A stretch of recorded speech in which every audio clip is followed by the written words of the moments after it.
Stanley, an elderly man, was prevented from entering a five-star hotel at the reception because his clothes and appearance were not up to the other guests' standards. However, when he finally revealed his identity, no one could believe the misunderstanding that had occurred. It is said that the way we treat people, especially those we do not know, is fundamental in identifying our character and discovering whether we are as fair and intelligent as we think we are. In today's touching story, we will learn about Stanley's experience and how being kicked out of a hotel reminded him of the most important things about our relationships and communication with others.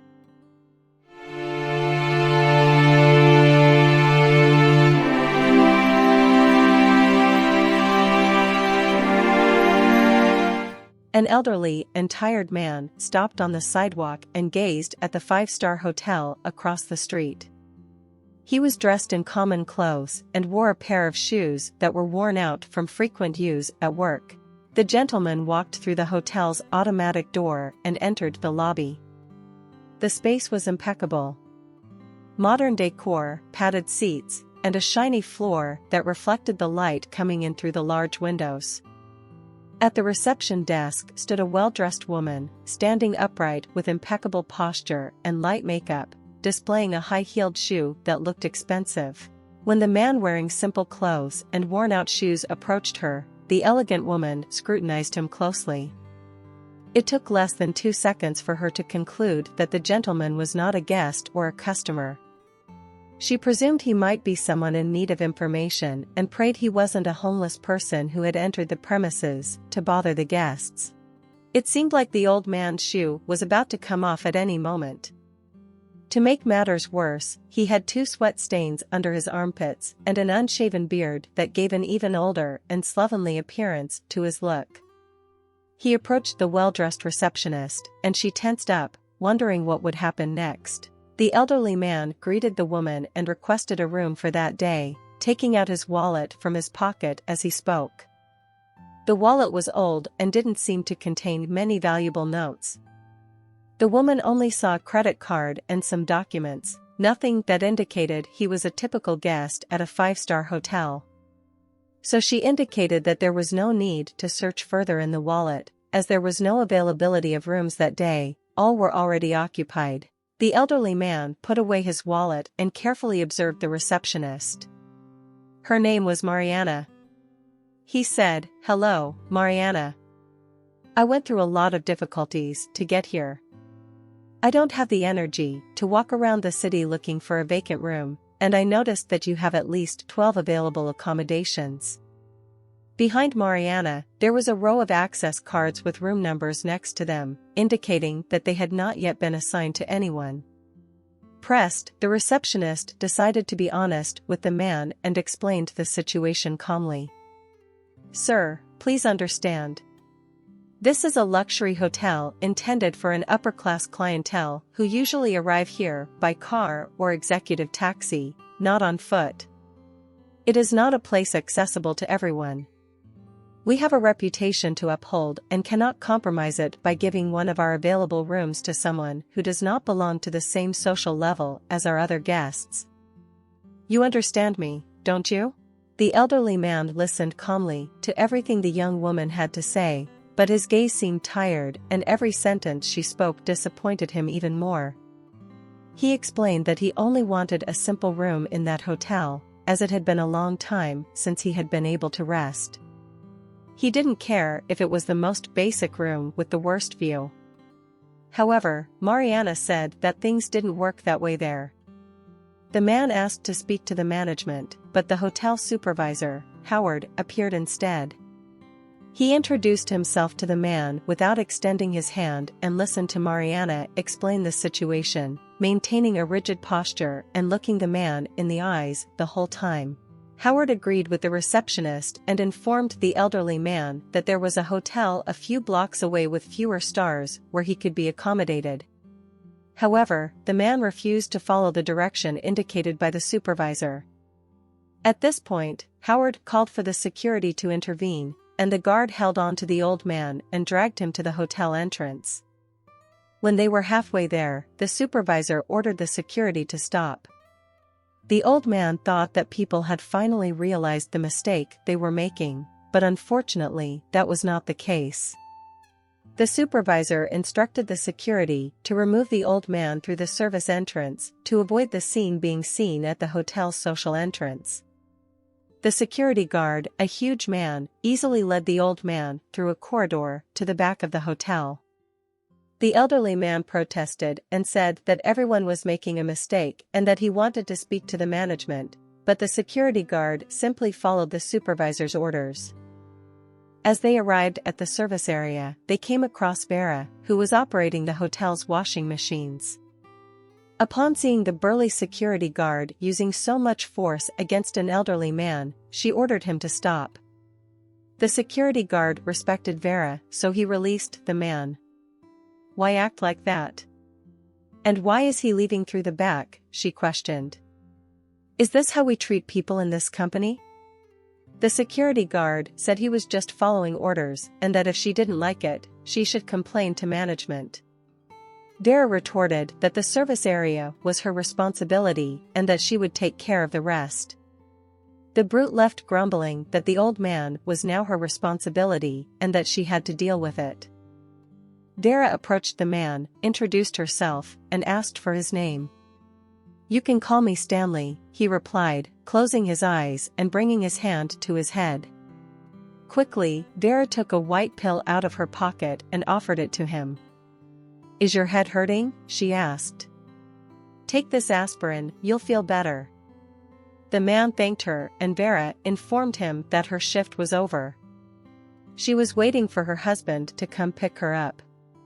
Meanwhile, 2 housekeepers appeared in the service area and saw Vera with the man, who, besides being a little old, was wearing simple clothes, worn shoes, and an unshaven beard. He was now all wrinkled and with unkempt hair. As the housekeepers taunted their colleague without hesitation, saying that they knew her husband wasn't the most capable person in the world, but replacing him with the man present in the workplace was rock bottom. "How funny you two are, huh? Go work, go," replied Vera. Stanley wasn't offended and even found the housekeeper's boldness amusing, but he noticed that Vera was embarrassed. The housekeepers left laughing, and Stanley wanted to know what the comment about her husband meant. Vera took a deep breath and began to tell the story. Christian, Vera's husband, became physically disabled after losing a leg in a traffic accident. While crossing the street, a driver ran a red light and hit Christian with the front of the car, causing serious injuries to his leg. He was quickly rescued and taken to the operating room, but unfortunately amputation was necessary. Despite being unhappy with the situation, Christian did not despair and remained grateful for surviving. He believes he still has a promising future ahead. Christian's adolescence was marked by difficulties. He never knew his father and lost his mother to cancer when he was still a teenager, which led him to spend a lot of time in a shelter. After completing his studies, he started working and eventually met Vera. Together, they struggled to combine their incomes and live in a small and modest house on the outskirts of the city. Despite not having children, the couple owned a popular car that they bought after 4 years of saving and sacrifice. Christian used the car to work as a rideshare driver, and at this moment, he was probably on his way to pick up Vera from her work. Stanley accompanied Vera to the exit of the service area, where the security guard had expelled him minutes before. Vera invited him to meet her husband and visit their home. Stanley was taken aback at first and was exhausted from his earlier situation at the hotel. However, he thought it could be a good opportunity to get to know the couple better and then return. When Christian arrived, they got in the car and headed towards their home on the outskirts of the city. Vera's husband was really nice, knew how to converse, and wasn't surprised by the sudden friendship between Stanley and Vera. He was already used to the quick friendships that sometimes occurred between runs with more friendly passengers. Christian had a physical disability that required the car to be adapted so that he could drive. Throughout the journey, he did not complain about life, which kept a light atmosphere between the 3 occupants. Although he mentioned some pain in his lower back, Christian didn't know if it was the result of the accident or due to sitting behind the wheel all day. Jokingly, he said that he might need to walk more, making Stanley laugh. It was then that Stanley realized he hadn't felt so relaxed and comfortable with someone in years. As the hours passed, Vera suggested that the elderly man stay for the night since he seemed to have nowhere else to go. Stanley accepted the invitation and slept comfortably on the old sofa in the living room. The next day, Stanley got up and tried to fix his hair and shirt using his hands, refusing Vera's offer to iron his clothes. He asked Christian to take him back to the hotel, as Vera was also heading there. They entered through the service area, and Vera did not object to Stanley's actions, but she feared he might be kicked out again or that something worse could happen if Howard, the supervisor, called the police. Stanley walked through the back hallways of the hotel until he reached the lobby, where he stopped in a corner while Mariana talked to Layla, the manager of the hotel, who was wearing a suit. Mariana felt a pit in her stomach when she saw Stanley again in the reception, in an even worse state than the day before. She excused herself to the manager and approached him, determined to tell him that he had to leave. Layla turned pale at the receptionist's behavior. Stanley, however, ignored Mariana and began to speak directly to the manager. He asked Layla how she was managing things at the hotel and said he was about to give her a promotion to manage more hotels in the chain. Layla was apologizing to Stanley as it seemed like the people present had no idea who the hotel owner was. When Mariana finally realized she was in front of Stanley, she apologized profusely, saying she didn't recognize him with the clothes he was wearing. Stanley explained that he had tried to identify himself, even showed his ID to Mariana, but the receptionist didn't give him a chance to introduce himself. He was wearing simple clothes because he did volunteer work at an animal shelter in the area once a month. As he had spent a lot of time organizing things at the shelter, he didn't realize he was without his phone to call a car to take him home. That's why he decided to go to one of his nearest hotels. For Stanley, all of this was insignificant. He stated that the treatment he received was unacceptable, not because he was the owner of the place, but because it was cruel and without consideration for human dignity. Stanley mentioned that he would need to review the performance of all hotel staff and could not guarantee the continued employment of managers, supervisors, receptionists, and security personnel. However, he made it clear that Vera, responsible for the service area, showed much more sensitivity in dealing with the situation. If there was anything positive about all the stress caused by the incident, it was that Stanley found someone to trust, someone who did not allow the hotel's 5 stars to dictate their behavior. Mariana requested not to be fired, acknowledging her mistake and stating that she was willing to change.